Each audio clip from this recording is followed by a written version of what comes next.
Bonjour à tous et bienvenue sur ce 4e épisode de Génération IA, le podcast pour décrypter l'actualité IA et apprendre à se former parce que se former sur l'IA est devenu une des priorités.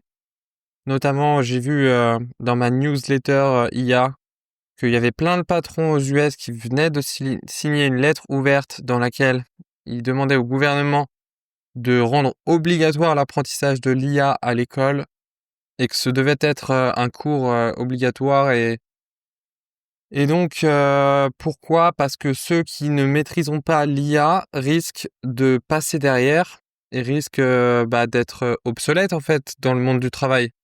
Donc il y a plus de 250 CEO US qui ont signé cette lettre, notamment le CEO de Airbnb, le CEO de LinkedIn, le CEO de Zoom. Enfin là je regarde le CEO de Palantir. Vraiment que des top CEO. Et donc, ils disent que l'IA peut augmenter de 8% la masse salariale, à condition bien sûr que les gens maîtrisent l'IA, et que ça va créer 660 milliards de dollars en opportunités aux États-Unis. Donc, c'est très important de se former à l'IA, ça l'est de plus en plus, et je vous demande de partager ce podcast parce que ceux qui passent à côté, eh bien, vont être relégués et ça va aller très très vite. En fait, c'est vraiment une exponentielle. Plus le temps va passer et plus ceux qui ont adopté l'IA tôt vont se démarquer des autres. Donc vraiment, ne restez pas derrière. Suivez ce podcast, on va voir tout ça ensemble. Et effectivement, ma newsletter, quand je dis ma newsletter, c'est, vous savez, dans l'épisode 1 ou 2, je crois que c'est l'épisode 2, j'avais raté les tâches dans ChatGPT. Du coup, j'ai configuré une tâche qui est de m'envoyer une newsletter des actus IA. Je l'avais configurée toutes les semaines, mais je viens de changer à tous les jours. Comme ça, tous les matins, je peux configurer ma newsletter. Et ce qui est top, c'est que je peux prompter ce que je veux. Donc, j'ai vraiment prompté que je voulais un résumé, mais un maximum 3 points, et bien souligner, par exemple, des actualités ou des anecdotes percutantes afin de nourrir mon podcast. Donc, créez-vous votre newsletter. Créez-vous, par exemple, si vous travaillez dans la finance et que vous passez une demi-heure le matin à regarder les articles qui sortent par rapport aux news dans le monde de la finance, eh bien, planifiez-vous une tâche que ChatGPT va lancer automatiquement une demi-heure avant que vous vous réveillez, parce que oui, vous pouvez configurer l'heure. Et vous n'aurez plus qu'à lire ce petit résumé qui sera personnalisé pour vous. Et donc, vous gagnerez déjà pas mal de temps. Donc, dans cette newsletter, je voyais également que l'entreprise JP Morgan, la banque JP Morgan, tire 20% de croissance et 1,5 milliard d'économies grâce à l'IA. Apparemment, ils ont augmenté leurs ventes, etc., parce qu'ils ont un coach IA en interne. Petite actualité comme cela. Mais commençons ce podcast. On va aborder un peu plus profondément le raisonnement des IA génératives. Parce que oui, désormais, les IA génératives raisonnent. Vous l'avez peut-être vu quand vous cherchez sur ChatGPT ou d'autres outils. Désormais, on peut un peu voir le mode de pensée, notamment pour les questions complexes. On peut voir que l'IA se parle à elle-même. Et après, on peut voir la réflexion. Donc là, par exemple, je vois que je lui ai demandé le résumé pour aujourd'hui parce que j'avais mal configuré ma tâche. Et là, il a fait une réflexion qui dure 37 secondes. Et je vois chaque point de sa réflexion. Donc le premier point, c'est par exemple, l'utilisateur me demande le résumé du jour. Le problème, c'est qu'ils ont défini une automatisation pour recevoir le résumé chaque vendredi à midi. Mais aujourd'hui, c'est le 6 mai 2025, soit un mardi, donc le résumé doit vraiment correspondre à vendredi dernier, le 2 mai 2025. Bref, il se pose plein de questions en fait, un peu trop, mais après il synthétise tout ça. Ensuite, il y a un deuxième point. Aujourd'hui, 6 mai 2025, je vais effectuer une recherche sur les dernières nouvelles surprenantes concernant l'IA. Je vais planifier une recherche actualisée avec un filtre rétrospectif de 24 heures. Je vais déterminer 2 ou 3 récits intéressants à résumer, etc., etc. Ensuite, il fait sa recherche. Ensuite, il analyse ses recherches. Il en refait une deuxième, etc. Il analyse les sources et il me sort enfin mon petit résumé. Donc, l'IA réfléchit. En tout cas, c'est ce qui est marqué, réflexion durant 37 secondes. Mais on va voir depuis quand et puis comment ça se passe parce que ça n'a pas toujours été le cas. Les réflexions dans l'IA, c'est quelque chose qui est relativement récent. Mais reprenons juste quelques points, notamment, je disais dans l'épisode 1 que j'avais pas codé depuis 1 an environ, alors que c'était pas vraiment 1 an parce que quand même j'écris un petit peu de code, mais j'utilise en tout cas un environnement de développement avec des modèles intégrés depuis genre 1 an à peu près. Et je vois aujourd'hui une vidéo du youtubeur Benjamin Code, qui est un peu une référence dans le monde du développement francophone sur YouTube, qui a 150 000 abonnés, et qui a sorti une vidéo qui s'appelle 3 mois que je n'ai pas codé une ligne de code moi-même. 3 petits points. Alors moi j'avais dit 1 an, lui c'est 3 mois seulement, peut-être qu'avant il considérait que les modèles n'étaient pas assez puissants par rapport à son niveau, parce qu'il est peut-être meilleur que moi. Après, j'ai regardé sa vidéo et il explique qu'il était réticent au début, donc en mode jamais l'IA ne pourra nous remplacer pour coder. Et là, ça fait littéralement 3 mois qu'il n'a pas codé une ligne lui-même. Et il explique notamment certaines features qu'il a implémentées grâce à l'IA.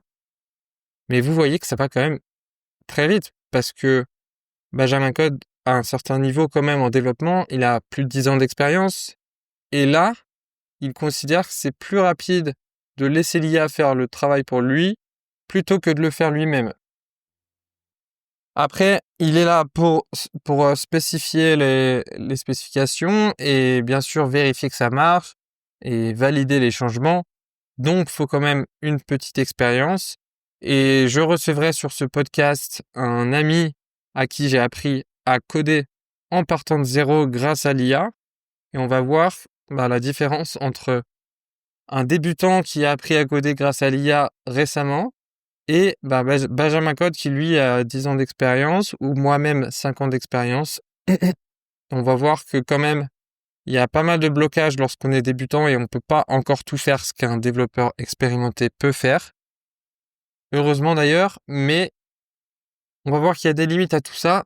Cependant, quand on maîtrise déjà un sujet, utiliser l'IA, c'est extrêmement puissant. Mais c'est pareil, en fait, quand on délègue une tâche, même dans une entreprise, quand on délègue une tâche à quelqu'un, si on maîtrise cette tâche, c'est beaucoup plus facile de la déléguer parce qu'on va pouvoir vérifier que le travail est bien fait. Donc, il faut toujours déléguer des tâches que l'on est capable de faire pour pouvoir les auditer, les vérifier lorsqu'elles sont faites. Si on délègue quelque chose qu'on ne sait pas faire, on ne sait pas en fait si la personne, ça se trouve, ça va lui prendre 1 jour comme 20 jours à faire. Et elle peut travailler 1 jour dessus et nous dire qu'elle a travaillé 20 jours dessus. Si nous, on n'a aucune idée de cette tâche, en fait, c'est difficile de vérifier. Et même pour vérifier la qualité du travail, c'est mieux d'être un expert que ne pas savoir du tout. Donc, Benjamin Code a fait cette petite vidéo qui dure 13 minutes 54. Je vous invite à la regarder éventuellement si ça vous intéresse. Je l'invite sur ce podcast d'ailleurs, si tu m'écoutes Benjamin. Je pense que pour l'instant j'ai pas énormément d'écoutes, donc ça m'étonnerait. Bien qu'on a franchi les 100 écoutes en 3 épisodes, donc je suis assez content franchement. J'ai eu de très bons retours encore, merci beaucoup. J'ai pas fait énormément de pubs, j'ai simplement parlé de ce podcast sur Instagram à mes amis. J'espère que des gens qui ne viennent pas d'ici vont voir ces podcasts et grâce aux recherches sur Apple Podcasts, Spotify, etc., avec les recommandations, vont trouver ce podcast. Je cherche des moyens de le diffuser plus grandement. Le truc, c'est que je me filme pas, donc je peux pas créer vraiment des formats shorts, Reels et TikTok. parce que c'est mieux d'avoir une vidéo quand même. Peut-être que quand j'aurai des invités, je pourrais filmer et faire ce genre de format et créer une page sur les réseaux sociaux.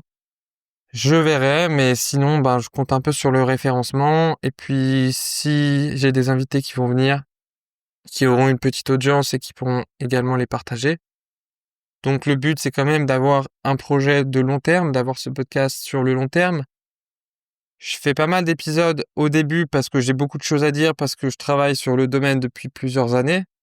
Maintenant, là, j'épuise rapidement mes réflexions profondes lors de ces premiers épisodes parce que je traite des gros sujets. Mais après, je ferai plutôt des épisodes de revue d'actualité, de suivi d'évolution, des nouveaux outils et bien sûr des intervenants. Donc, je ne reprendrai pas à chaque fois les bases, mais le but de ces premiers épisodes, c'est un peu de traiter les bases de l'IA générative, où on en est aujourd'hui et comment on en est arrivé là. Donc, le raisonnement, honnêtement, franchement, j'ai été bluffé par les features de raisonnement. Euh, je distingue en fait deux cas d'usage. Donc, il y a les requêtes normales qui sont des inférences, c'est-à-dire on demande à ChatGPT, il nous répond classique. Et ensuite, il y a le raisonnement, et le raisonnement, c'est marrant parce que dans l'IA générative, on essaye de mimer le fonctionnement du cerveau humain. C'est un peu du biomimétisme, dans le sens où les IA génératives, on appelle ça en fait des réseaux de neurones, les modèles. C'est-à-dire que vous avez une entrée, une sortie, et entre ces deux entrées et sorties, vous avez plein de neurones artificiels. Donc des neurones artificiels, c'est des points qui vont... c'est des 0 et des 1 en fait, tout simplement. C'est une énorme matrice. Et puis, pensez que par exemple, vous reliez les petits jeux où on devait relier le point d'entrée et le point de sortie en prenant un chemin. Et ben là, c'est pareil. Entre l'entrée et la sortie, il y a un chemin qui est pris dans ce réseau de neurones et on aboutit à la réponse. Il y a un peu un effet boîte noire dans le sens où parfois les chercheurs ne savent même pas pourquoi un neurone est parti dans un chemin et pas dans un autre. Euh, Parce que ça reste des probabilités. Et les probabilités, c'est jamais déterministe à 100%. C'est ça qui est fascinant. C'est pas quelque chose qu'on peut maîtriser à 100%. Et c'est comme dans le cerveau humain, on peut avoir des réactions différentes, mais on ne sait pas forcément pourquoi on a ces réactions. Et les IA génératives, c'est vrai qu'on les a entraînés avec tout un tas de données. Donc entraîner, c'est que on leur a passé tout un tas de données euh, dans le modèle. Et c'est un peu en fait comme quand un humain grandit, il va voir tout un tas d'informations, il va écouter tout un tas de choses et il va apprendre. Et bien là, c'est pareil, l'IA va apprendre à partir de tout un tas de données. Et les IA génératives actuelles, peuvent générer des images, elles sont multimodales, mais elles sont principalement textuelles, et donc on va leur faire apprendre avec énormément de texte, c'est-à-dire que on va tout récupérer, toutes les données sur Internet, notamment Wikipédia, etc., parce qu'il y a quand même des sacrées bibliothèques de données grâce à Wikipédia notamment. Et on va les synthétiser toutes ces données, enlever toutes les mauvaises données pour pas que, en gros, on entraîne à dire des bêtises. Et on va passer ça au modèle, comme si on faisait lire à un enfant tout Wikipédia, un adolescent, au fur et à mesure qu'il grandit. Il va assimiler toutes ces données. Et après ça, il y a de l'apprentissage supervisé, etc. Mais je pourrais revenir dessus. Euh, Pourquoi je disais ça? Oui, parce que du coup, ça, c'est des inférences ensuite classiques. C'est-à-dire que on va passer dedans, on va arriver à la sortie. On ne sait pas exactement comment ça s'est passé. D'ailleurs, le fait que ce soit une boîte noire, Dario Amodei, le CEO de Anthropic, disait que c'était un grand danger. C'est un peu lui qui a alerté sur le fait que, attention, on ne sait pas exactement ce qui se passe dans ces neurones. Parce que c'est probabiliste et non déterministe. Et du coup, il disait que ça serait bien de mettre en place des façons de comprendre pourquoi l'IA a pris tel ou tel chemin. Puisque si demain l'IA a une conscience, bien on pourra comprendre, et on pourra comprendre même le cerveau humain grâce à l'IA. On peut faire du reverse engineering en partant d'une IA pour mieux comprendre le cerveau humain. C'est ça qui est fascinant. J'ai vraiment l'impression qu'on est en train de reconstruire un cerveau humain petit à petit, parce que Yann Lequin explique très bien que en fait, nous, depuis qu'on est petit, on a consommé énormément plus de données qu'un modèle style ChatGPT. Pourquoi? Parce que nous, on a consommé toutes les données audio et vidéo en plus des textes qu'on a lus. Et les données vidéo, en fait, c'est des données très lourdes en termes de taille. On ne peut pas pour l'instant entraîner un modèle avec autant de données vidéo. C'est beaucoup trop. Mais notre cerveau, en fait, il est extrêmement bien fait. Il est extrêmement mieux optimisé que les IA génératives actuelles. C'est assez contre-intuitif parce qu'on peut se dire qu'on retient pas forcément tout alors que ChatGPT connaît tout. Mais le cerveau actuel a amassé énormément de données et fonctionne beaucoup mieux que les réseaux de neurones artificiels. L'idée, j'imagine, des chercheurs en IA, c'est de se rapprocher des performances d'un cerveau humain en termes de traitement de données. Et à partir de là, on pourra lui passer toutes les données et ça va être méga puissant. Mais du coup, donc ça, c'est la première étape, les inférences. Et comme on ne sait pas trop ce que ça donne, en fait, les transformers, donc ce qui est à la base des LLM, va prédire le mot suivant dans une phrase. Donc si vous écriviez « je », il va prédire « je m'appelle » par exemple. Ensuite, il va prédire le prénom le plus probable selon la langue, donc je sais pas, mais par exemple Jean. Et ensuite, il va prédire, donc il y a 50% de chances qu'ils disent par exemple Jean, 50% de chances qu'ils disent autre chose. C'est juste pour imager. Donc ça peut partir dans tous les sens en fait. Si vous répétez la même requête, exactement la même question à un LLM, il va jamais vous sortir la même réponse. Tout ça parce qu'à chaque mot, il y a une certaine probabilité et c'est pas sûr à 100% qu'il parte sur une réponse en particulier. Si vous accumulez toutes ces probabilités, la probabilité qu'il donne exactement la même réponse à une question donnée, c'est genre 0%, littéralement. Et donc, c'est pour ça que c'est important de bien prompter, parce que il se base pas seulement sur le mot d'avant pour prédire le mot d'après, il se base sur toute la phrase, tout le texte avant qu'on met en contexte, c'est-à-dire le prompt, plus le système prompt qui est configuré derrière que nous, on voit pas dans ChatGPT. Et chaque IA est déjà préconfiguré à être poli, par exemple, etc., etc. Mais l'idée, c'est de plus on peaufine le prompt, plus on l'oriente pour sortir un résultat précis avec une probabilité grande. Et en fait, les chaînes de pensée, chain of thoughts, c'est exactement ce qui est sorti il y a quelques mois. Il y a des chercheurs qui se sont rendus compte qu'en demandant à l'IA explicitement d'expliquer son raisonnement avant de fournir une réponse, elle donnait des réponses plus précises. Et là, ils se sont dit, mais c'est bizarre ça, pourquoi elle donne des réponses plus précises parce qu'on lui demande d'expliquer son raisonnement, et que quand on lui demande pas d'expliquer son raisonnement, les réponses sont moins bonnes. C'est pas la même réponse. Parce que quand elle explique son raisonnement, du coup, elle va reprendre étape par étape et ça va orienter le résultat final vers une sortie plus probable qui va reprendre toutes les étapes et donc se rapprocher beaucoup plus d'une réponse juste et vraie. Je sais pas si vous arrivez à comprendre, à me suivre là-dessus. Peut-être que j'ai du mal à expliquer ce point. Mais c'est vraiment fascinant. Les chercheurs eux-mêmes, par défaut, c'est pas vraiment leur intuition qui leur ont amené à penser ça, mais c'est vraiment en testant.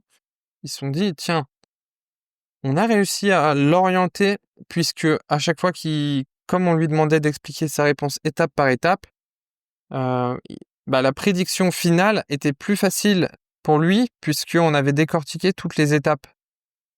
Plus facile et plus réaliste. Et donc ils se sont dit, ce qu'on va faire, c'est que désormais, on va créer des modèles de raisonnement qui vont décortiquer des problèmes en plusieurs points. Donc on va les configurer soit via le prompting, soit en faisant plusieurs inférences successives, mais généralement juste dans le prompt, par exemple, l'orienter, ça suffit.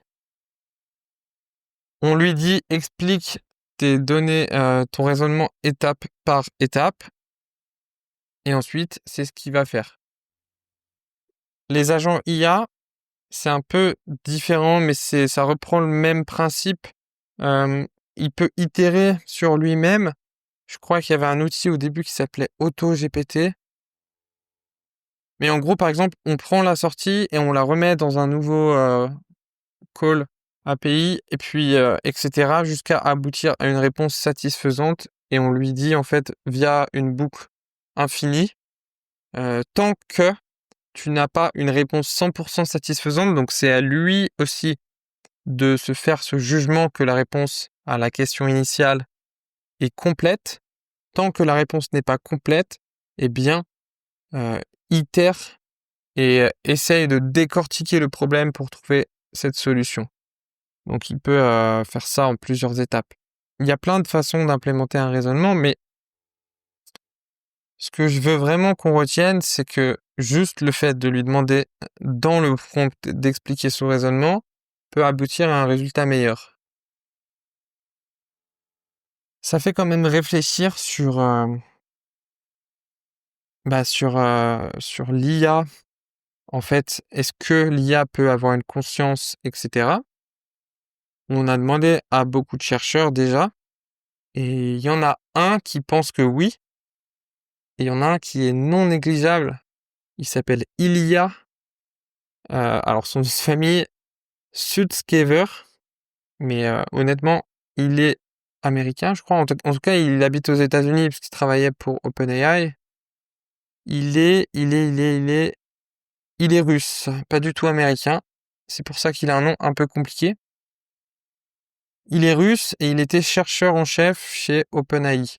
Il a démissionné et il est en train de créer sa société qui s'appelle Safe Super Intelligence Incorporation, SSI, en opposition à ce qu'on appelle AGI. C'est en gros la super intelligence. C'est quoi les initiales AGI? Intelligence artificielle générale, pardon. Et donc lui, il pense que les IA génératives peuvent avoir une conscience. Et il explique tout simplement le raisonnement. En gros, puisque en fait les IA génératives sont basées sur la prédiction du mot suivant, et il prouve que c'est ça l'intelligence en fait. C'est la prédiction du mot suivant, c'est littéralement la définition de l'intelligence. Pourquoi ?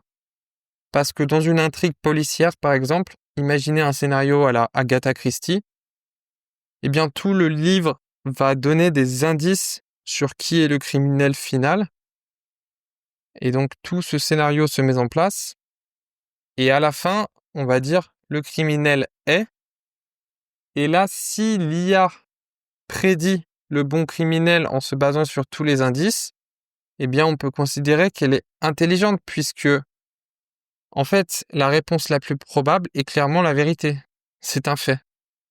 C'est le fait que cette personne a tué telle personne parce que c'était ses empreintes, etc. Ça peut pas, par élimination, être telle personne qui avait un bon alibi. Et donc, il explique simplement que ce raisonnement est une preuve d'intelligence. Et que pour la conscience, c'est un peu plus compliqué, mais il explique que puisqu'un cerveau est fait à base de réseaux de neurones et que nous avons une conscience, eh bien, il pense tout simplement que puisque les réseaux de neurones artificiels ont la même architecture, pourquoi n'auraient-elles pas de conscience non plus un jour ou l'autre? Honnêtement, j'ai pas creusé toutes ces questions philosophiques plus que ça, mais gardez en tête que en fait, il se passe quelque chose de particulier avec les large language models, c'est que ils deviennent vraiment intelligents dans le sens où ça se voit, en fait. On a l'impression que les derniers modèles de ChatGPT, etc., ils ont quand même une certaine intelligence. Ils s'adaptent. Euh, L'intelligence, on dit souvent que c'est l'adaptation à son environnement et les modèles de ChatGPT peuvent s'adapter à l'interlocuteur, etc. Donc vraiment, ils peuvent faire preuve de discernement, etc. Donc c'est pas pour vous faire peur, mais les large language models, eh bien, en fait, c'est peut-être, on n'est qu'au début et ils peuvent aller encore beaucoup plus loin.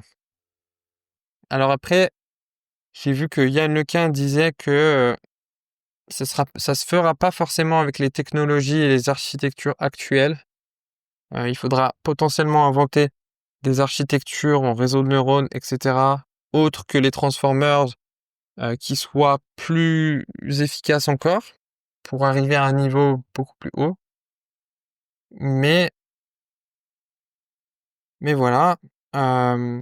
Maintenant, si on essaye d'appliquer le raisonnement en fait des IA, si on considère qu'elles donnent des meilleurs résultats lorsqu'on demande explicitement, eh bien, de fournir les étapes de réflexion, on pourrait transposer ça à nous-mêmes en se disant, lorsqu'on se pose une question, au lieu de donner directement une réponse qui nous passe par la tête, appliquons le même framework où on va essayer d'expliciter dans notre tête ou sur un papier nos étapes de raisonnement. Et peut-être que ça nous amènera également à donner des meilleurs résultats, qui sait. Donc, petite parenthèse refermée. C'était tout ce que je voulais vous dire par rapport au raisonnement pour aujourd'hui. Si vous avez des questions, j'ai mis mon mail dans le podcast, notamment si vous êtes une entreprise ou si vous avez une entreprise et que vous voulez utiliser l'IA générative pour augmenter votre productivité, automatiser vos process, n'hésitez pas à me contacter. On peut voir ce qu'on peut faire ensemble. Je crée beaucoup d'outils d'IA, notamment j'ai mis dans l'épisode précédent mon code pour le transcript et le chapitrage automatique. Je crée d'autres applications qui sont pas forcément tout le temps publiques sur GitHub, mais n'hésitez pas à me contacter. Merci encore pour tous vos retours. Si vous avez des idées de thèmes de podcast, vous pouvez également me les transférer. Et je vais continuer avec ma petite newsletter IA configurée automatiquement dans ChatGPT via les tâches. D'ailleurs, je vais peut-être, si le podcast marche bien, lancer ma propre newsletter dans laquelle je sélectionnerai certaines actualités. Mais voilà pour aujourd'hui. Je vous remercie et on se dit à très bientôt pour le premier invité dans ce podcast. Donc ne ratez pas ça, abonnez-vous et je vous souhaite une excellente semaine. Ciao.